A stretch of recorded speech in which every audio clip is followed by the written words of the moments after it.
Welcome friends. मेरा नाम अमित चौधरी है और आज हम लोग इस ऑनलाइन क्लास में एक तरह से आपके सामने एक डेमोन्स्ट्रेशन करने वाले हैं कि इंग्लिश को सीखने के वो क्या नए तरीके हैं जो हमें इस्तेमाल करना होगा। इंग्लिश हम बहुत ट्रेडिशनल तरीके से सीखते आए हैं। हम लोग देखते हैं कि किसी भी हम जनरली इंस्टीट्यूट्स में जाते हैं तो इंग्लिश के नाम पे हमें 6 महीने 9 महीने तक ग्रामर के रूल्स पढ़ाए जाते हैं और थोड़े बहुत वर्ड लिस्ट देकर उनको याद करने को बोला जाता है। आज जो मैं क्लास आपके लिए लेकर आया हूँ, छोटी सी क्लास, हाफ एन आवर की क्लास होगी। एक डेमोन्स्ट्रेशन मैं आपको दूंगा कि अगर हम लोग एग्जाम को क्रैक करना चाहते हैं तो आज के समय में बेवकूफ बनाने से काम नहीं चलता है, पढ़ाना पड़ता है।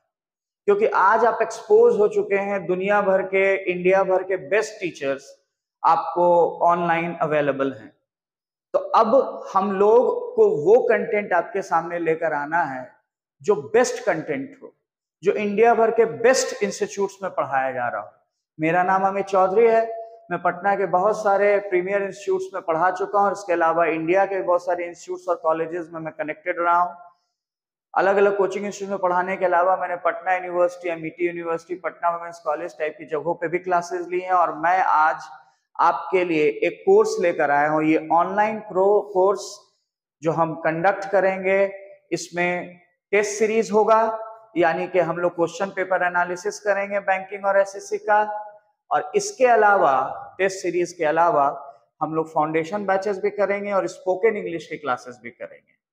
तो मैं आपको ये बता देना चाहता हूं कि हम लोग आज का जो क्लास कर रहे हैं ये एक डेमोन्स्ट्रेशन क्लास है और ये आपको ये बताने के लिए है कि हम लोग बिल्कुल उन सारे इंफ्रास्ट्रक्चर के साथ आपके साथ आए हैं।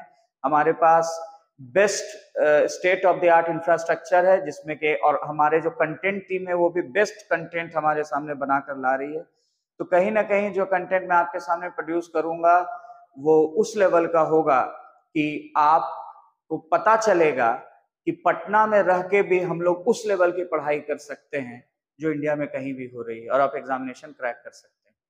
तो 3 पिलर हैं दोस्तों। अगर इंग्लिश की मैं बात करूं तो किसी भी एग्जामिनेशन को आप क्रैक करना चाहते हैं तो प्राइमरली 3 पिलर होती है। एक होता है ग्रामर, एक होता है वोकैबुलरी और एक होता है अप्लाइड इंग्लिश, जिसमें कि हमें reading comprehension, sentence arrangement, cloze test ऐसे बनाने पड़ते हैं। अब मैं आपको एक एक कमियां बताता हूं। इन सारे जो सेक्टर्स के मैं बारे में बात कर रहा हूं, ये अलग अलग जो टॉपिक्स हैं इंग्लिश के, इसमें नॉर्मल कोचिंग इंस्टीट्यूट्स क्या प्रॉब्लम क्रिएट करता है और क्यों आप एग्जाम क्वालिफाई नहीं कर पाते हैं, उसका तरीका, जिसको हम लोग यहाँ पे दूर करने की कोशिश कर रहे हैं।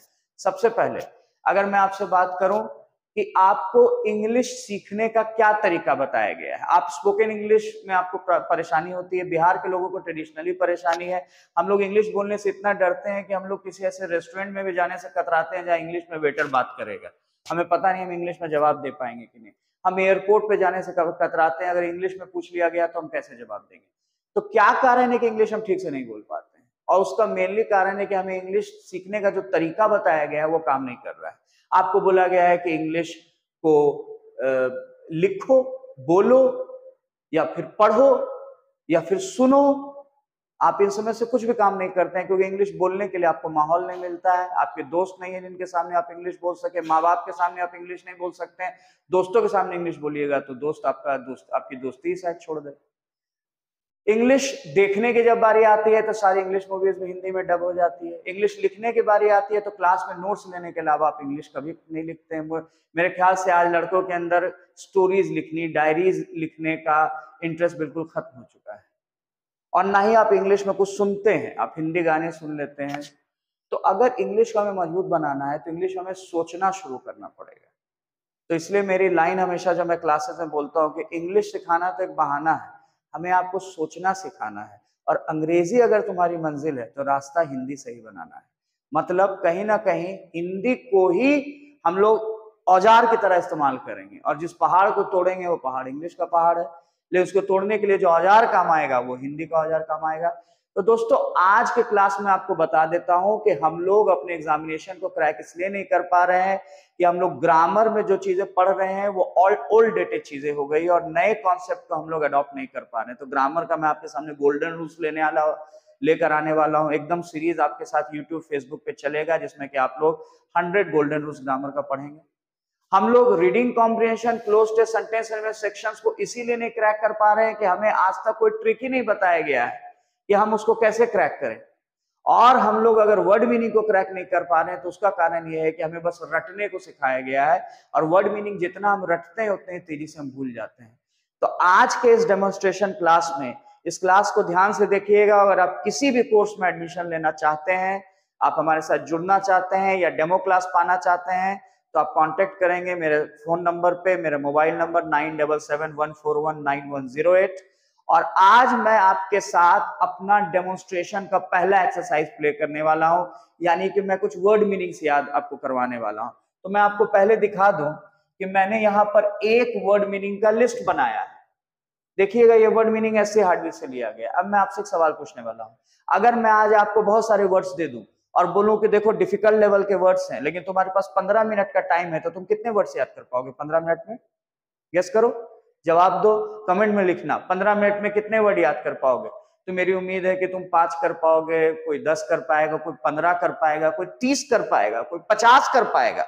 15 मिनट में हमारी याददाश्त इतनी तेज है कि हो सकता है 50 वर्ड याद कर लें। लेकिन अगर तुरंत मैं एक दूसरी चीज आपको बोलूं कि वर्ड तो तुम याद कर लोगे 15 मिनट में 50 वर्ड या 20 वर्ड या 30 वर्ड या 40 वर्ड, लेकिन अगर मैं शर्त लगा दूं कि मैं तुम्हें मीनिंग लिख के नहीं दूंगा और मीनिंग लिखने भी नहीं दूंगा, सिर्फ मैं बोलूंगा, तुम्हें सुनना है और सुन के याद करना है, तो कितने वर्ड याद कर पाओगे? तो मेरी उम्मीद है सिर्फ सुन के याद करने में कॉन्सेंट्रेशन ज्यादा बढ़ाना होगा। हो सकता है तुम 10 वर्ड 15 वर्ड तक ही रुक जाओ 15 मिनट में। शर्त मैं और बढ़ा दे रहा हूं, जिस शीट को मैं यूज कर रहूंगा इस वर्ड मीनिंग को बताने के लिए, जिसमें वर्ड दिए हुए होंगे, वो शीट मैं तुम्हें दूंगा नहीं। मतलब एक बार मैं तुम्हें ये शीट दिखाऊंगा और उसके बाद इस वीडियो को भी मैं डिलीट कर दूंगा, ये वीडियो भी नहीं आपको मिलेगा। आपको ये वर्ड्स याद रखने होंगे आने वाले 10 दिनों तक, सिर्फ एक बार सुनकर। उनका मीनिंग मैं एक बार बोलूंगा, आपको सुन लेना है, और 10 दिन बाद मैं दोबारा ऑनलाइन आपसे क्विज करूंगा, आपको उसके जवाब देने हैं। तो कितना वर्ड याद रख पाओगे 10 दिन तक बिना रिवीजन किए हुए, बिना लिखे हुए? शायद 2, 4, 5।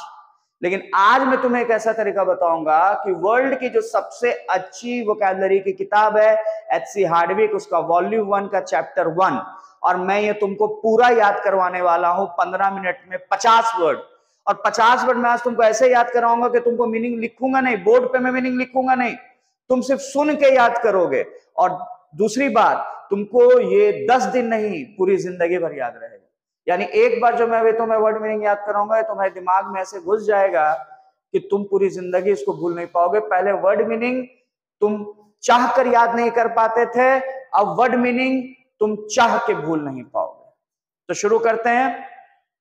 तो देखिए, ये वर्ड के लिस्ट है और 15 मिनट का टाइमर चला लीजिएगा। बिल्कुल घड़ी में मैं टाइमर ऑन करने वाला हूं, क्योंकि हम लोग यहाँ पे सिर्फ किसी तरह का क्लेम नहीं करने वाले, हम लोग प्रूफ करेंगे। जो बात मैं बोल रहा हूं उसको प्रूफ किया जाएगा। तो हम लोग 15 मिनट के अंदर ये सेशन खत्म कर लेंगे, और 15 मिनट के अंदर हम लोग 50 वर्ड याद कर लेंगे। और तुम चाहे बिहार बोर्ड से हो, चाहे सीबीएसई से हो, चाहे कहीं से हो, इससे कोई फर्क नहीं पड़ेगा। और 15 मिनट बाद जब मैं तुमसे वर्ड की मीनिंग पूछूंगा, तो तुम इन 50 में से कम 45 शब्दों के मतलब बता दोगे, और ऐसे बताओगे कि कभी नहीं भूल पाओगे।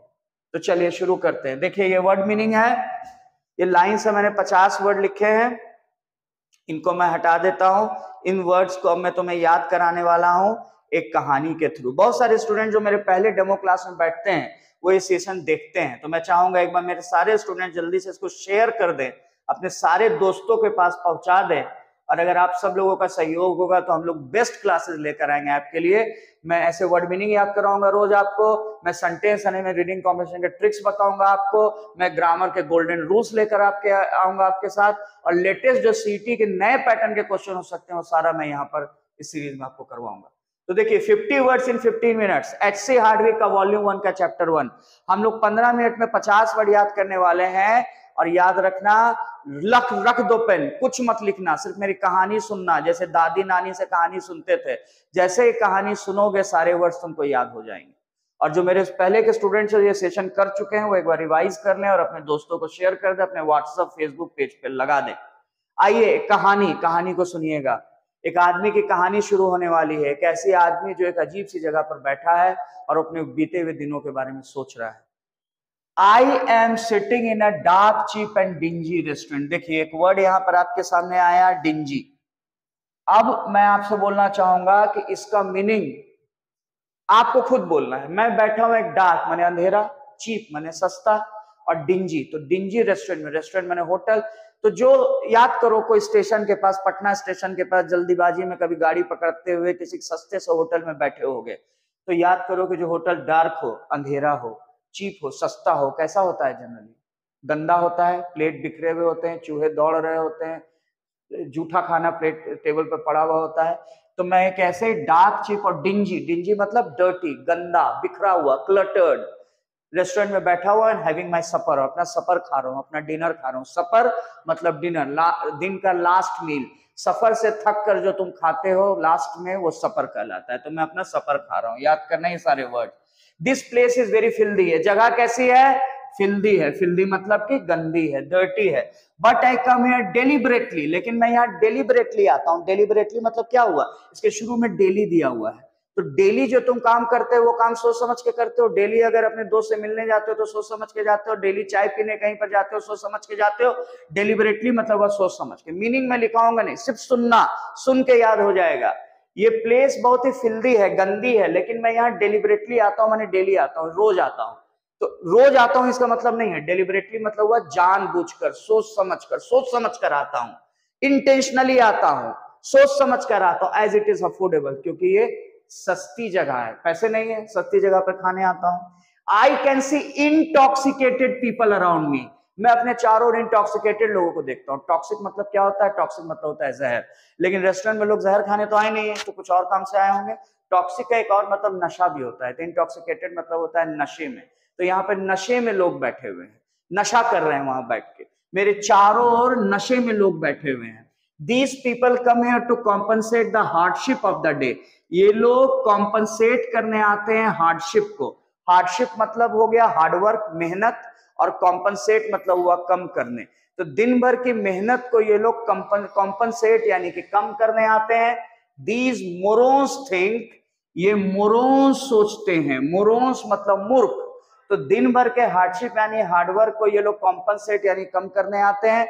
और ये मोरोंस यानी बेवकूफ सोचते हैं कि व्हाट दे आर गल्पिंग, जो ये लोग गल्प कर रहे हैं यानी गटक रहे हैं, वो पेनासिया है। पेनासिया, पेनासिया को याद करेंगे पीयूष से। संस्कृत में पीयूष का मतलब होता है अमृत, और पेनासिया का मतलब भी होता है अमृत, सारे पेन का इलाज। तो ये मोरोंस यानी मूर्ख लोग जो सोच रहे हैं कि ये लोग जो गटक रहे हैं वो पेनासिया यानी अमृत समझ के गटक रहे हैं, लेकिन ये लीथल वेनम है। लीथल मतलब जानलेवा, वेनम मतलब जहर। तो ये मोरोंस यानी मूर्ख लोग सोच रहे हैं कि जो ये गटक रहे हैं वो पेनासिया यानी पीयूष यानी अमृत है, लेकिन ये लीथल वेनम है, जानलेवा जहर है। ये लोग जानलेवा जहर को अमृत समझ के पी रहे हैं। In the guise of an elixir, देखो GUISE गाइज, एक होता है GUIS गाइज, इसका मतलब होता है लड़का, और एक तुम्हारे सामने है GUISE गाइज, इसका मतलब होता है धोखा। तो जैसे भी याद कर लो, गाइज गाइज देते हैं, लड़का धोखा देता है, या जैसे भी। GUISE गाइज मतलब हो गया धोखा। और एलेक्सर, एलेक्सा तो सुने होगे ना, घर में एलेक्सा बजाओ, कोई भी गाना, आजकल एलेक्सा आ गया, कोई भी गाना बोलो बजा देता है। एलेक्सर मतलब कोई भी वरदान मांगो दे देगा, मतलब एक तरह से अमृत। जो चाहो, लंबी उम्र चाहो, आजीवन युवा रहना चाहो, उस वैसी दवाई को एलेक्सर कहते हैं। तो ये मोरोंस यानी मूर्ख सोचते हैं कि जो ये गल्प यानी गटक रहे हैं वो पेनासिया यानी पीयूष यानी अमृत है, लेकिन ये लीथल वेनम यानी जानलेवा जहर है। और जानलेवा जहर एक धोखे में या उस छलावे में, उस रूप में है, एलेक्सर के, अमृत के रूप में ये लोग जहर पी रहे हैं। I used to feel claustrophobic in such a confinement. Confinement मतलब बंद जगह, कन्फाइनमेंट बंद जगह, और क्लस्ट्रो, क्लस्ट्रो का दो पार्ट है। क्लस्ट्रो मतलब होता है क्लोज्ड, और फोबिया मतलब होता है डर, फोबिक मतलब डर। तो क्लस्ट्रोफोबिक माने बंद जगह का डर। तो बंद जगह में तुम्हें जो फील होता है, क्या फील होता है? घुटन फील होता है, सफोकेशन फील होता है। तो ये आदमी बोल रहा है कि मुझे इस बंद जगह में, कन्फाइनमेंट में बैठ के क्लस्ट्रोफोबिक यानी कि घुटन फील होता है। As I am a teetotaller, क्योंकि मैं टी टॉटलर हूं। टी टॉटलर को कैसे याद करेंगे? जो टोटली टी पिए, मतलब जो शराब ना पिए। Someone who abstains from alcohol, abstain माने परहेज करना, वन वर्ड सब्स्टिट्यूशन में पूछ सकता है टी टॉटलर, जो शराब से दूर रहे, टी टॉटलर टोटली टी पीने वाला माने शराब से दूर रहने वाला। और मिसोकैप्निक, मिसोकैप्निक का मतलब हो गया जो मिसोकैप्निक का मतलब हो गया कि जो सिगरेट से दूर रहे, राइट, जो सिगरेट से दूर रहे वो मिसोकैप्निक हो गया। तो बोल रहा है क्योंकि कैप्स्टन नाम का एक सिगरेट है, आपने सुना होगा, उसमें जो कैप है उसका मतलब टोबैको होता है, और मिस मतलब नफरत करना, तो सिगरेट से दूर भागना, शराब से दूर भागना। तो बोल रहा है कि मुझे ऐसे कन्फाइनमेंट में यानी बंद जगह में बैठ के क्लस्ट्रोफोबिक यानी कि घुटन फील होता है, क्योंकि मैं टी टॉटलर हूं यानी शराब से दूर रहने वाला, और मिसोकैप्निक यानी टोबैको से दूर रहने वाला। आई सिट इन आइसोलेशन, में एकांत में बैठता हूँ। ऑब्वियसली आप कहीं जाएंगे इधर शराब चल रही है, आप नहीं पीते हैं तो क्या करेंगे, एकांत में बैठेंगे। और अकेले बैठ के क्या करता है इंसान, अपने बारे में सोचता है। इंट्रोडक्शन मतलब अपने बारे में, और स्पेक्टेकल्स चश्मा में जो रहता है मतलब देखना, तो इंट्रोस्पेक्ट मतलब अपने अंदर देखना। तो मैं यहाँ आइसोलेशन में यानी अकेले में बैठता हूँ और इंट्रोस्पेक्ट करता हूँ, अपने अंदर झांकता हूँ, अपने बारे में सोचता हूँ। I also retrospect my past, retrospect में गौर करो, रेट्रो है, रेट्रो मतलब होता है पुराना, रेट्रो सॉन्ग मतलब 70s 80s का गाना, तो रेट्रोस्पेक्ट माने पुरानी चीजों को देखना। तो मैं अपने पास्ट को रेट्रोस्पेक्ट करता हूं यानी कि याद करता हूं, and try to foresee my future. और फ्यूचर को क्या करोगे, फ्यूचर का अंदाजा लोगे, आकलन करोगे, अनुमान लगाओगे, प्रेडिक्शन करोगे। तो मैं यहाँ बैठकर अकेले में आइसोलेशन में अपने अंदर झांकता हूं, अपने पास्ट को रेट्रोस्पेक्ट करता हूं, फ्यूचर को फोरसी करता हूं यानी उसका पहले से अंदाजा लेता हूं। आई वॉज अ कॉम्पिटेंट सेल्समैन, मैं कॉम्पिटेंट सेल्समैन हूं। हर सेल्समैन अपनी तारीफ में यही बोलेगा कि वो गंजे को भी कंघी बेच देगा। तो कॉम्पिटेंट मतलब क्या होता है, काबिल, सेल्समैन मतलब बेचने वाला। तो मैं काबिल सेल्समैन था। My job was to insure people, गौर कीजिएगा, इस इंश्योर का मतलब भरोसा दिलाना नहीं होता है, वो वाला इंश्योर का स्पेलिंग होता है ENSURE। यहां पर मैंने लिखा है INSURE, ये इंश्योरेंस से आया है, ये बीमा से आया है। तो इसका काम लोगों का बीमा करना था, in order to abate their tax burden, ताकि ये उनके टैक्स बर्डन को अबेट करे, घटाए। जैसे रिबेट मतलब प्राइस घटाना, वैसे अबेट मतलब घटाना।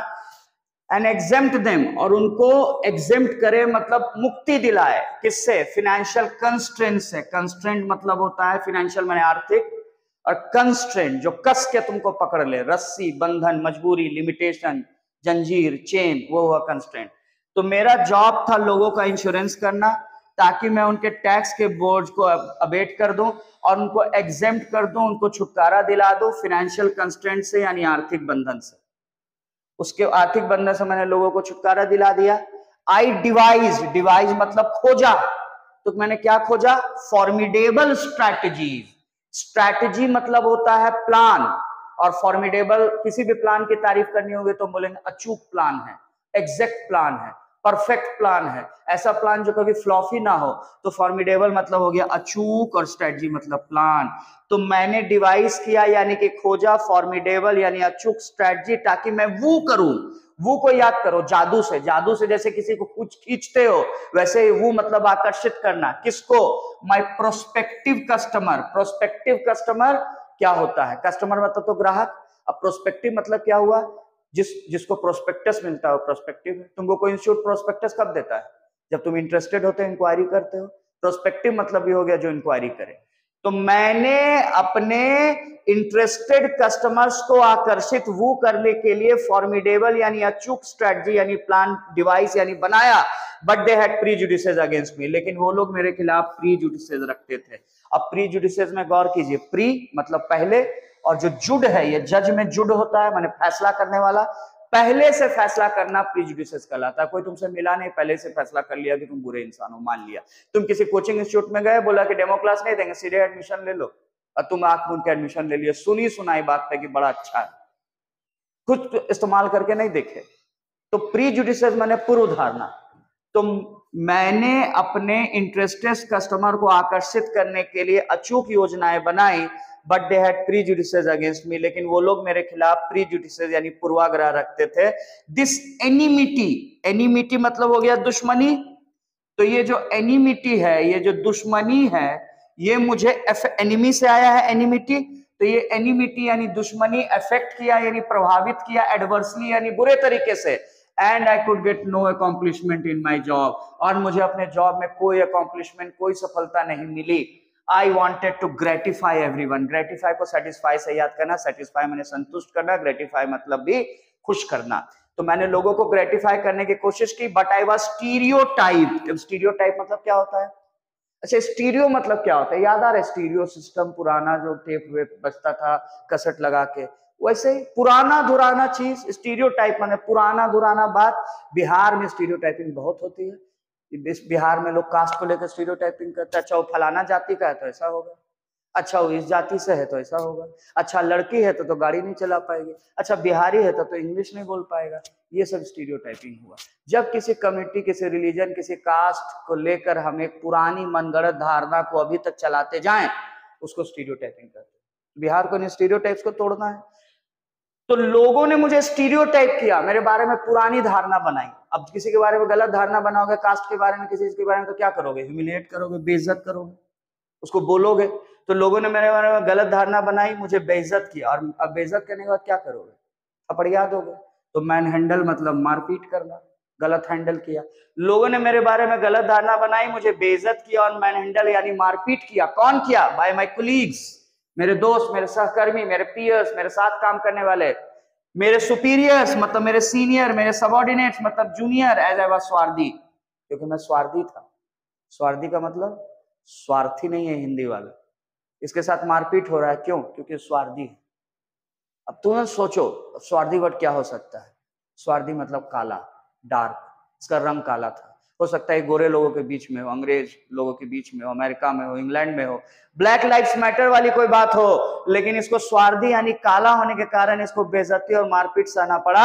I became a victim. Victim यानी शिकार, विक्टिम यानी शिकार। अपार्थीड, देखो इसमें पाठ है ना, जो पाठ पाठ कर दे, बांट दे। अपार्थीड मतलब रंग भेद, जो इसके साथ हो रहा है। रंग भेद जो अमेरिका में होता है, रंग भेद जो इंडिया में भी होता है, तभी fair and lovely, fair and handsome बिकता है। तो कहीं ना कहीं आप देख रहे हैं कि वो गोरा काले वाला फीलिंग हमारे बीच भी है। तो लोगों ने मुझे एक विक्टिम यानी कि शिकार बना दिया अपार्थीड का, यानी रंग भेद का।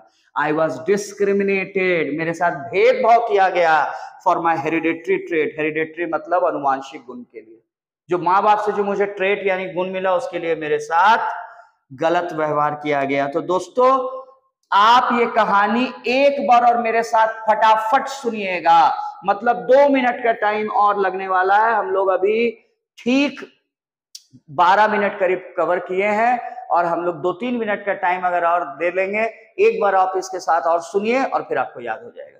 तो चलिए last revision. I am sitting in a dark and dingy. Dingy मतलब गंदा restaurant and having my supper. Supper मतलब dinner. This place is very filthy. Filthy मतलब गंदा. But I come here deliberately. Daily काम करता हूँ सोच समझकर, as it is affordable, क्योंकि सस्ता है। I can see intoxicated people around me. मैं intoxicated नशे में लोगों को चारों ओर देख सकता हूँ। These people come here to compensate the hardship of the day. ये लोग अपने हार्डशिप यानी मेहनत को कॉम्पनसेट यानी कम करने आते हैं। These morons, ये मूर्ख सोचते हैं। व्हाट दे आर गल्पिंग, जो ये गटक रहे हैं वो पेनासिया, पीयूष, अमृत है, but it is a lethal venom, लेकिन ये जानलेवा जहर है और ये धोखे में है, एलेक्सर यानी अमृत के। I used to feel claustrophobic, मुझे घुटन फील होता है ऐसे कन्फाइनमेंट में, ऐसे बंद जगह में। एज आई एम अ टीटॉटलर, मैं शराब से दूर रहने वाला और मिसो के अपनी टोबैको से दूर रहने वाला हूँ। आई सिट इन आइसोलेशन, में एकांत में बैठता हूँ। एंड इंट्रोस्पेक्ट अ लॉट, अपने अंदर झांकता हूँ। I also retrospect my past, मैं पास्ट को याद करता हूँ। Try to foresee my future, future का अंदाजा लेता हूँ। I was a competent salesman, मैं काबिल सेल्समैन था। My job was to insure people, मेरा जॉब था लोगों का इंश्योरेंस करना। In order to abate their tax burden, ताकि उनके टैक्स के बोझ को अबेट करूं, कम करूं। एंड एग्जेम्प्ट देम, और उन्हें मुक्त करूं फ्रॉम देयर फाइनेंशियल कंस्ट्रेंट, आर्थिक बंधन से। आई डिवाइज, मैंने खोजा। फॉर्मिडेबल, अचूक। स्ट्रेटजी मतलब प्लान, ताकि मैं वो करूं, आकर्षित करूं माय प्रोस्पेक्टिव कस्टमर, प्रोस्पेक्टिव यानी interested customers. But they have, लेकिन जो इंटरेस्टेड कस्टमर को मैं आकर्षित करना चाहता था, तो मैंने क्या किया, उनके टैक्स को ये करूं, उनको मुक्ति दिलाऊं उनके फाइनेंशियल कंस्ट्रेंट से, आर्थिक बंधन से। आई डिवाइज, मैंने खोजा। फॉर्मिडेबल मतलब अचूक। स्ट्रेटजी मतलब प्लान, ताकि मैं वो यानी आकर्षित कर सकूं मेरे प्रोस्पेक्टिव कस्टमर यानी इंटरेस्टेड कस्टमर्स को। But they had prejudices against me, लेकिन वो लोग मेरे साथ पूर्वाग्रह रखते थे, पुरानी बनाई गई धारणा रखते थे, गलत धारणा मेरे खिलाफ लगते थे, प्रीजुडिसेस, पूर्वाग्रह, पहले से बनाई गई धारणा रखते थे। तो क्या हुआ, दिस एनिमिटी, दुश्मनी, अफेक्टेड, प्रभावित किया एडवर्सली, बुरे तरीके से, and I could get no accomplishment in my job, मुझे जॉब में कोई अकॉम्प्लिशमेंट यानी सफलता नहीं मिली।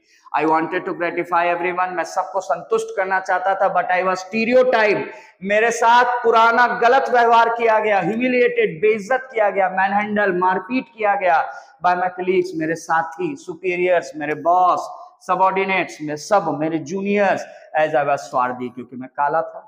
आई बिकेम अ विक्टिम, मैं शिकार बन गया, अपार्थीड यानी रंग भेद का। आई वाज डिस्क्रिमिनेटेड, मेरे साथ भेदभाव किया गया फॉर माय हेरिडिटरी ट्रेट, मेरे अनुवांशिक माँ बाप से मिले गुणों के कारण। तो दोस्तों मैं उम्मीद करता हूं कि आपको ये याद हो चुका, अभी तक हजारों स्टूडेंट्स को याद हो चुका है, तो आप में से देखने वाला एक एक इंसान इसको याद कर चुका है। अब मैं बस आपको बोलूंगा कि अगर मैं आपसे कुछ वर्ड यहाँ पे पूछने की कोशिश करूं तो क्या आप जवाब दे देंगे? अब जैसे तुरंत जवाब दीजिए। मैं आपसे पूछता हूं कि डिंजी मतलब क्या होता है, आप तुरंत बोल देंगे मुझे याद है, आप समझ रहे होंगे, काला। अगर मैं बोलूं इंटॉक्सिकेटेड, आपको याद होगा नशे में। अगर मैं आपसे पूछूं मोरोन्स, आप बोल देंगे इसका मतलब है मूर्ख। अगर मैं आपसे पूछूं पेनासिया और एलेक्सर, आपको याद आ जाएगा पेनासिया पीयूष, अमृत, एलेक्सर अमृत। अगर मैं आपसे पूछूं क्लस्ट्रोफोबिक, आपको याद आ जाएगा घुटन। अगर मैं आपसे पूछूं कि टी टॉटलर, शराब से दूर रहने वाला, मिसोकैप्निक, आप बोल देंगे सिगरेट से दूर रहने वाला। अगर मैं आपसे पूछूं मुझे बताओ वू का मतलब क्या है, आपको याद आ जाएगा जादू, आकर्षित करना। और अगर आपसे पूछूं स्टीरियोटाइप का मतलब क्या है, तो आपको याद आ जाएगा जो हम लोग जाति और ये सब के बेसिस पे करते हैं वो स्टीरियोटाइपिंग। और अगर मैं आपसे पूछूं मैनहैंडल मतलब क्या है, तो आपको याद आ जाएगा मारपीट। और स्वार्थी कभी आप नहीं भूलेंगे, काला। और आप क्यों कभी नहीं भूलेंगे? क्योंकि आपने उस आदमी का एक चेहरा बना लिया है। हमें सिनेमा क्यों याद रहता है और हमें क्लास हम क्यों भूल जाते हैं? क्योंकि वहां एक कहानी होती है, यहाँ पर कहानी नहीं होती है। जब आप वर्ड्स को याद करने की रट्टा मार के कोशिश करते हैं, जो आपको अलग अलग कोचिंग इंस्टीट्यूट में कराया जाता है वर्ड लिस्ट देकर, तो आप उसको दिमाग में नहीं रख पाते हैं। लेकिन जब आप इसी चीज को स्टोरी के थ्रू करते हैं तो आप हमेशा याद रख पाते हैं। दोस्तों ये सिर्फ डेमोन्स्ट्रेशन, ये पहला चैप्टर मैंने आपको करके दिखाया है। एससी हार्डवे का मेरे पास 54 चैप्टर्स तैयार है और 54 चैप्टर्स मैं आपके सामने लेकर आऊंगा, मतलब 3000 वर्ड। बस मेरे साथ एक कहानी सुनोगे और उस कहानी के थ्रू वो 3000 वर्ड याद हो जाए। और एग्जाम निकालने के लिए कितने वर्ड चाहिए? 2 से 2500। और कहानी कैसी कहानी? साइंस फिक्शन कहानी। अब ये आदमी क्या करेगा अगले चैप्टर में? एससी हार्डवे का सेकंड चैप्टर लेकर मैंने इस आदमी के सेकंड चैप्टर की कहानी लिख दी है। ये कहानी मेरा कॉपीराइट है, मार्केट में नहीं मिलेगा। मार्केट में एससी हार्डवे का वर्ड मिलेगा, लेकिन उस पर कहानी मैंने बनाई है।